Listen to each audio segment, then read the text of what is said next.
Hola a todos, bienvenidos un día más a mi canal. Hoy traigo un invitado muy especial. Como todos. Como todos, pero es que como todos son mis amigos, pues para mí todos son especiales. Por supuesto. Bueno, Hugo Castro. Hugo tiene 23 años y es de Madrid y estudió Filosofía, Economía y Política. Correcto. En la Universidad Carlos III, entre otros, que ahora hablaremos. Bien. Y nada, Hugo, muchísimas gracias por venir. ¿Qué tal estás? A ti por invitarme. Y muy bien, aquí en Barcelona, pasando una semana de vacaciones, así que muy agradable esta semana de vacaciones y muy agradable de estar contigo y grabar en tu canal. Bueno, Hugo, siempre empiezo con esta pregunta, lo digo siempre porque me encanta preguntar. ¿Qué fue lo que te hizo a ti decidir estudiar esta carrera? O sea, ¿tú en bachillerato ya lo tenías claro? Yo hice bachillerato de sociales, entonces me interesó, bueno, siempre me interesó la política y empecé a interesarme principalmente a partir de primero de bachillerato, pero sobre todo me interesó luego la economía, en primero y sobre todo en segundo, que es economía de empresa. En cualquier caso, lo que me llevó, digamos, a estudiar esta carrera fue, por un lado, la movilidad que presentaba la carrera, porque ya lo explicaré posteriormente, pero una gran parte en mi caso se estudió aquí en Barcelona, y en segundo lugar que permite realizar un viaje muy transversal entre la filosofía, la política y la economía, que si las tocas de forma separada muy posiblemente no alcances una visión completa del espectro del ámbito de las sociales, pero si las estudias de una forma conjunta, creo yo que se entienden mucho mejor tanto la filosofía como la política y la economía, y sobre todo cómo esta deriva en lo que hoy entendemos por economía, política y filosofía. ¿Y esta fue tu primera opción en selectividad o tenías otra? Fue mi primera opción. De hecho no recuerdo la segunda, posiblemente algo con historia, porque la historia también me ha interesado mucho siempre y de hecho, paralelamente al estudio de la filosofía, la política y la economía he cursado diferentes asignaturas de historia porque me interesa bastante. Vale.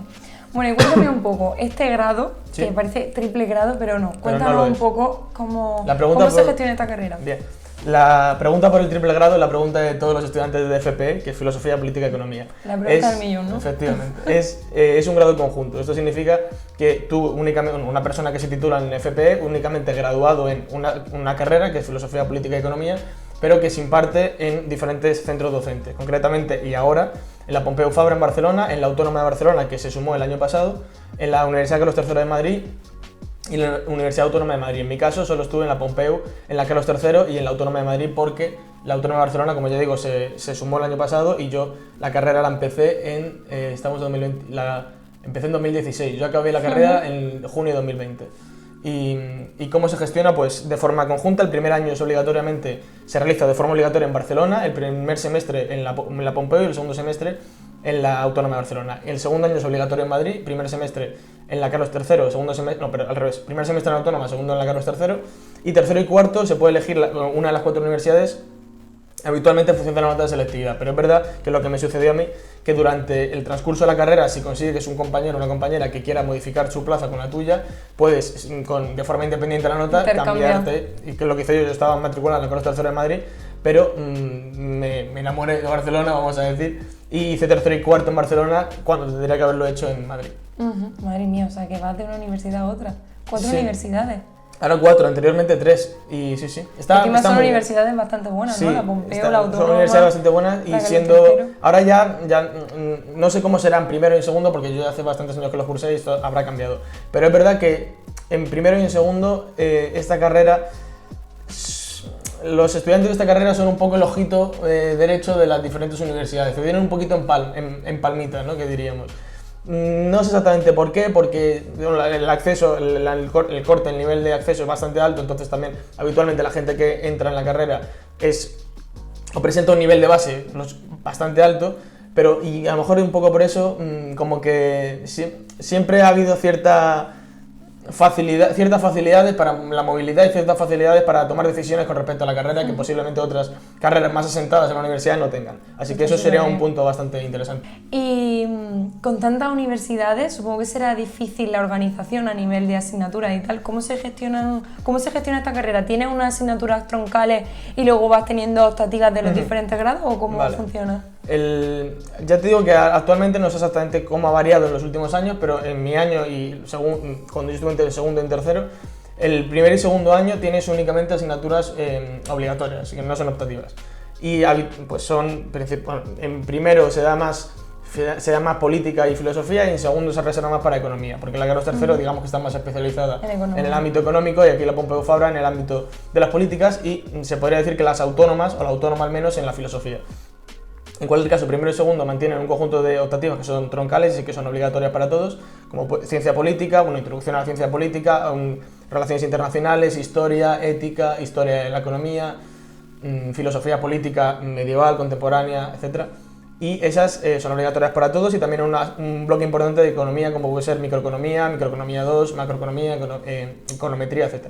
Y luego a partir del tercero y cuarto, cada alumno se va construyendo su propio itinerario a través de las diferentes optativas, y es habitualmente en tercero y cuarto cuando puedes escoger asignaturas o más del ámbito de la política, más del ámbito de la filosofía o de la economía, en función de tus preferencias y de lo que quieras. O sea, que a partir de tercero ya te vas como focalizando en algún ámbito, ¿no? O sea, sigues teniendo asignaturas obligatorias, pero ya son más generales o menos concretas o menos aplicadas a uno de los ámbitos en concreto y más amplias. Y sobre todo puedes ir llenándolas con elementos propios. Yo, por ejemplo, me dirigí más hacia la ciencia política y hacia la filosofía que hacia la economía, una economía en un sentido matemático, de econometría, etc. Y bueno, así va funcionando la carrera, sin mucho, o sea, sin nada más llamativo que el resto. Y Hugo, ¿qué salidas profesionales tiene una carrera como esta, como filosofía, política y economía? Es una pregunta también bastante interesante. O sea, supongo que será bastante amplio, porque... Hombre, sí, es amplio, y sobre todo depende de dónde te hayas focalizado, como decías tú, en tercero y cuarto, dónde quieras dirigir tu carrera profesional. A mi modo de ver, salidas muy claras, o que son bastante viables en general, son, por un lado, quedarte en la universidad. O sea, esta carrera te da muchas facilidades para realizar un máster o una tesis posteriormente y vincularte al ámbito el ámbito de las sociales en las diferentes universidades. En segundo lugar, creo yo que también una dirección muy clara es sacarte un máster o hacer un máster para profesor, habilitante para profesor, docente, ¿no? Docente, sí, profesor docente, y dedicarte o bien a la filosofía o a la economía, incluso a las matemáticas dentro del ámbito de la economía, habilitarte como profesor y posteriormente trabajar en un colegio público, concertado, privado, etc. Y una tercera salida, o una tercera posible salida, es, a mi modo de ver, también opositar en diferentes ámbitos o diferentes cuerpos de la administración pública y bueno, funcionar en ese sentido, porque también una gran parte del contenido propio de la carrera es bastante habilitante para el acceso a la función pública. Sobre todo, si quieres dedicarte a la función pública, lo más inteligente, digamos, o lo más viable es acercarte al ámbito del ámbito jurídico en la carrera, en tercero y cuarto, para acercarte también a la función pública, que creo yo que es una salida bastante buena. Y luego ya en el mundo privado, pues tengo amigos que están trabajando en diferentes consultoras, en diferentes ONGs, en el ámbito internacional también. Una de las salidas de mi carrera es también, por supuesto, la política en un sentido más práctico, de un partido político. Y habitualmente los partidos políticos, si tienes una vinculación con uno de forma previa, buscan este tipo de perfiles también, porque eres una persona bastante polivalente en el ámbito de las sociales y puedes dar muchas salidas al partido, sobre todo también de cara al público joven. Porque en tu caso, cuéntanos, tú estás opositando a un puesto que es muy largo y no se me queda. Dilo, por favor. Yo actualmente estoy opositando al Cuerpo Superior de Administradores Civiles del Estado, CESACE. Anteriormente se denominaba TAC, que era Técnico de la Administración Civil. Y bueno, yo oposito a esto, oposito desde el 3 de agosto, que empecé la oposición. Acabé en junio la carrera, junio de 2020, empecé a estudiar la oposición el 3 de agosto. ¿Porque tú tenías claro que querías opositar cuando terminaste la carrera? Es una también pregunta interesante. Bueno, si me haces esta entrevista hace un año, yo te hubiese dicho que mi futuro era la educación. Yo, de hecho, cuando comenzó la cuarentena en marzo de 2020, apliqué a másters tanto de economía como de filosofía para ser docente. Pero durante la cuarentena, durante confinamiento estricto, tuve mucho tiempo para pensar, la verdad, porque solo tenía que hacer el TFG, entonces tenía mucho tiempo libre.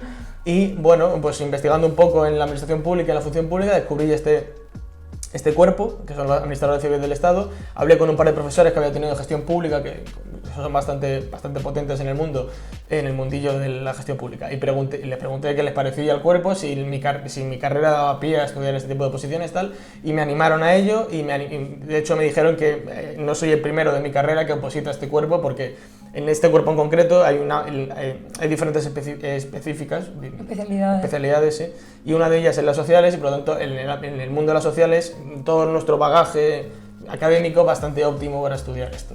Entonces, bueno, descubrí este cuerpo, me estuve investigando sobre él, me interesó bastante y al final decidí opositar Y ya te digo, comencé el 3 de agosto y hasta hoy, y lo que me queda por delante, por supuesto. O sea, que recurriste a pedir información Por supuesto, y recomendaciones de profesionales del sector, ¿no? Por supuesto. Y de hecho, también sería, o sea, creo que es relevante a efectos del vídeo mencionar que muchos profesores, la Autónoma de Barcelona no lo sé, pero en la Pompeu Fabra hay muchos profesores muy buenos en el ámbito de la gestión pública, en el ámbito de la función pública y la administración pública, y que están siempre dispuestos a echarte una mano y guiarte en este camino. Guiarte. Sí. ¿Y qué tareas realiza una persona que se dedica, que tiene este puesto de trabajo? Pues también es bastante diverso y polivalente como la carrera, como bastante transversal.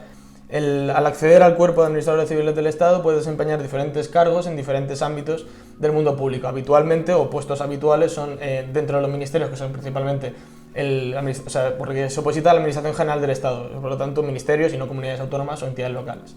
Entonces, dentro del ministerio puedes desempeñar cargos habitualmente de dirección, gestión, en ámbito jurídico también en muchos casos, contratos, ese tipo de trabajo. Pero ya digo que es muy polivalente y es difícil determinar qué tipo de trabajo desempeña un administrador civil del Estado, porque puedes acabar en cualquier ministerio, por supuesto, en cualquier organismo autónomo, entidad pública, empresarial, delegaciones de gobierno, subdelegaciones del gobierno, mundo internacional, Unión Europea, etc. Entonces, el abanico es muy amplio y determinar o delimitar cuál es tu trabajo, cuál es tu puesto de trabajo es muy complicado, porque ya te digo que es muy variado. Bueno, pues suerte, ánimo con esas oposiciones. Muchas gracias. Y nada, muchísimas gracias por contarnos tu historia, me parece súper interesante. Yo de hecho no tenía ni idea de que existía este puesto o esta profesión, así que muchísimas gracias y ya te digo, muchísimo ánimo. Y nada, a vosotros que muchísimas gracias por vernos. El otro día recibí un comentario de una chica que se puso en contacto con uno de los entrevistados porque quería saber más acerca de la profesión y la verdad es que para mí ha sido, vamos, un alivio y una satisfacción enorme que pasen estas cosas. Así que nada, muchísimas gracias, espero que os esté sirviendo y nos vemos la semana que viene con otro invitado. ¡Hasta luego! Hasta luego.